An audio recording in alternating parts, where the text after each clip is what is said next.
Ropes Organization Walcott Foundation Indian Trust Special Coaching to 8th, 9th and 10th classes Digital Virtual Learning Bangaru Palmani Rugangavar from Pedapunjani by Reddy Pulli Mandal. Chairman Dhanse Karan.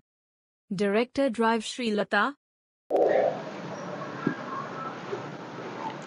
Hi, hello, welcome to Ropes Organization. This is Durga Prasad Reddy teaching in biology. So, previous video already we are discussing about the 9th class biology, improvement food resource.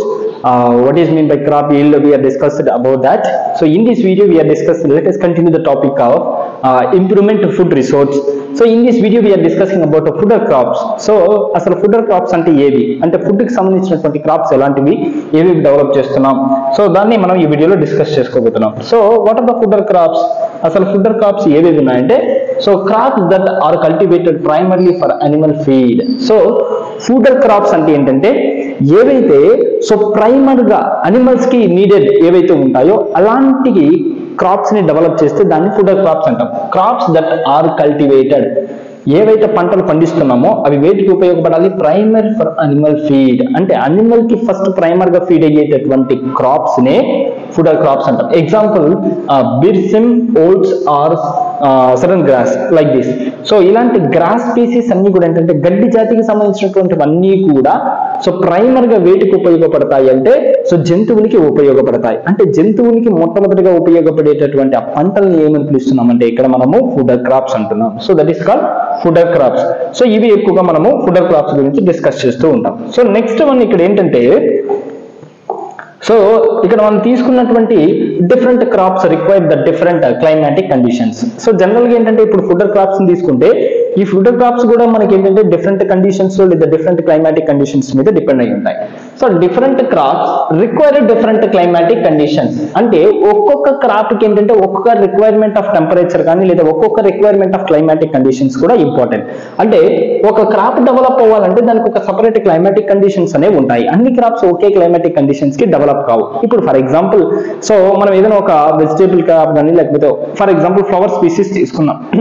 So rose flowers తీసుకున్నప్పుడు ఇదేంటంటే ఎక్కువగా climatic cool condition లో ఉన్నప్పుడు బాగా flowers అనేవి produce అవుతాయి. Summer season లో produce కావు. బికాస్ ఎందుకు అంటే టెంపరేచర్ ఎక్కువ ఉంటుంది. That's why we're saying the different crops they are developed by different climatic conditions. Different crops require different climatic conditions and they needed different types of climatic conditions, either hot conditions or cold conditions. So temperature and photo periods for the growth and the completion of their life cycle. అంటే ఒక crop యొక్క life cycle దేని మీద depend అయి ఉంటుందంటే the first one is temperature. So the first one is temperature and photo period. So what is mean by photo period? That is indicates of the light, the intensity of light, the time period of light, that is called photo periods. అంటే ఏంటంటే ఒక plant develop అవ్వాలంటే 7 hours light కానీ లేదా so 12 hours light కానీ between dark conditions కూడా ఉండొచ్చు. అంటే ఒక క్రాప్ డెవలప్ అవడానికి they need different types of climatic condition. For example 7 hours of light ఉంటే ఈ 7 hours ఆఫ్ లైట్ లో 5 hours కంటిన్యూగా లైట్ ఉండి 2 hours గ్యాప్ ఉండి మళ్ళీ ఇలా సో బ్రేక్స్ గా కానీ లేదా complete light time period light conditions ఉంటే they can develop. That is the indicates of the photo period. అంటే ఏంటంటే కాంతి సమయాన్ని బట్టి కూడా మొక్కలు డెవలప్ అవుతూ ఉంటాయి. అంటే ఒక మొక్క పూర్తిగా డెవలప్ అవడానికి అంటే ఒక పంటను మనం అభివృద్ధి చేసుకోవాలంటే the needed temperature and photoperiod is most important. Because temperature is the most important thing for the germination of seeds. అంటే విత్తనాలు మొలకెత్తడానికి ఖచ్చితంగా ఏమి ఉండాలి? టెంపరేచర్ కావాలి. At the same time the needed photoperiods. Photoperiods అంటే ఏంటి? Light, కాంతి ఉండాలి. So if there is no light there is no temperature. It's both are very important bonding. So one and another each are attached with the co-bondingly like the temperature and the light condition. So light లేకపోతే temperature లేదు. So కాబట్టి light దాన్ని మనం ఇక్కడ ఏమంటున్నాం? Photo period అంటున్నాం. So ఇది ఎందుకు ఉపయోగపడుతుంది అంటే for their growth and the completion of their life cycle. అంటే దాని యొక్క లైఫ్ సైకిల్ కంప్లీట్ అవ్వడానికి కూడా photoperiod is important. The temperature is important. Not only that so the main growth is also important. So photoperiod duration of sunlight or day length. So ఇందాక మనం చెప్పుకున్నట్టు అదే photo period అంటే ఏంటంటే duration of sunlight. So సూర్యుడి నుంచి వచ్చేటటువంటి కాంతిని ఇక్కడ మనం ఏమని పిలుస్తున్నామంటే ఫోటో పీరియడ్ అంటున్నాము. Duration of sunlight or day length. So day length అంటే పొగలంతా కూడా ఉండేటటువంటి ఎండన ఆ లెంత్ ని మనం డే లెంత్ అంటున్నాం. In India there has been 4 times of increasing in their production of food grains for the 1952 to 2010 with only the 25% increase in the cultivatable land area. So 1952 నుంచి తీసుకుంటే 2010 దాకా తీసుకుంటే ఆ క్యాలిక్యులేషన్స్ తీసుకుంటే so there is so 4 times అంటే 4 సార్లుగా ఎక్కువగా అభివృద్ధి చెంది, అంతేగాని పెద్దగా అభివృద్ధి అయితే చెందలేదు. ఇక్కడ మన టోటల్ పర్సెంటేజ్ తీసుకుంటే only 25% increase in the cultivable land area. అంటే సో ఇంత తీసుకుంటే ఏంటంటే 25% మాత్రమే పెరిగింది కల్టివేటెడ్ ఏరియా, ఆ ఏరియా మాత్రం పెరుగుతూ వచ్చింది, అంటే పెద్దగా అభివృద్ధి చెందలేదు. సో ఇన్ అగ్రికల్చర్ సెక్టర్, ఎక్కువగా అగ్రికల్చర్ సెక్టర్ లో తీసుకుంటే, సో దీని తర్వాత తీసుకుంటే there are lot of variations of technology basis, టెక్నాలజీని బేస్ చేసుకుని different type of genetic crops develop అవుతూ వచ్చాయి. But we're discussing about in 1950 to 2010. సో ఈ మధ్య కాలంలో తీసుకుంటే జస్ట్ ఓన్లీ 25% మాత్రమే ఇంక్రీజ్ అయ్యింది. So this is about the brief introduction.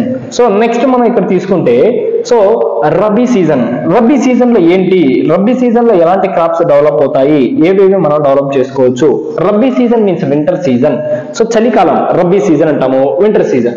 So starts from the November to April, ఈ పీరియడ్ ఏమంటామంటే వింటర్ సీజన్ అంటాం. అంటే నవంబర్ నుంచి ఏప్రిల్ దాకా ఉన్నటువంటి దీన్ని అంతా కూడా చలికాలం, I mean so winter season అంటాము. ఈ వింటర్ సీజన్ లో ఎక్కువగా ఎలాంటి క్రాప్స్ డెవలప్ అవుతాయి అంటే వీట్, గ్రాము, పీస్.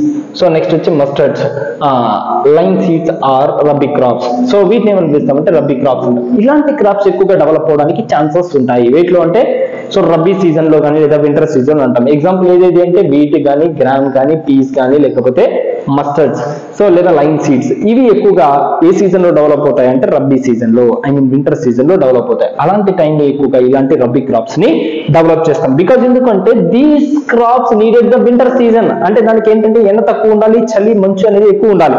అలాంటి కండిషన్స్ లో ఈ క్రాప్స్ అనేవి ఎక్కువగా డెవలప్ అవుతాయి. That's why these type of crops are called the winter season crops are rabi crops. అందుకే దీన్ని ఏమన్నాము రబీ క్రాప్స్ అని అన్నాం. సో నెక్స్ట్ దీని తర్వాత ఏంటంటే సో మనకి ఇక ఖరీఫ్ క్రాప్స్ అనేవి ఉన్నాయి. ఖరీఫ్ సీజన్ అంటే ఏంటి, రైనీ సీజన్. సో వర్షాలు ఎక్కువగా ఉన్నప్పుడు, అంటే తేమ ఎక్కువగా ఉన్నటువంటి కండిషన్స్, సాయిల్ లో తేమ ఎక్కువ ఉన్నప్పుడు ఎప్పుడు ఉంటుందంటే రైనీ సీజన్ లో. సో వాటిని ఏమంటామంటే ఖరీఫ్ సీజన్ అంటాం, rainy season. Starts from the June to October. June to October కి మధ్య ఉన్నటువంటి ఈ మంత్స్ ఆఫ్ పీరియడ్ ని సో మనం ఏం పిలుస్తాం ఖరీఫ్ సీజన్. అంటే అది ఎప్పుడు స్టార్ట్ అవుతుందంటే జూన్ టు డిసెంబర్ మధ్య స్టార్ట్ అవుతుంది. అదే రబీ సీజన్ అయితే November to April. So kharif season అయితే జూన్ టు అక్టోబర్ స్టార్ట్ అవుతుంది. అంటే ప్యాడీ.